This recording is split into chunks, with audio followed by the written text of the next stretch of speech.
To set up screen lock on POCO M8 5G, first of all we'll need to open settings on our device. Next step is to scroll down, and here we need to find the fingerprints, face data and screen lock.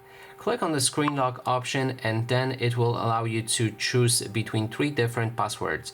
There's a pattern which you will need to draw different connected lines to make that password. PIN, which you need to enter 4 to 16 numbers to unlock your device, and password, enter 4 or more letters or numbers to unlock your device. In this case I'm gonna go for a PIN. Then we can enter the password that we want to use. And finally, we can also add fingerprint, but after that, finally, we'll have a screen lock set up.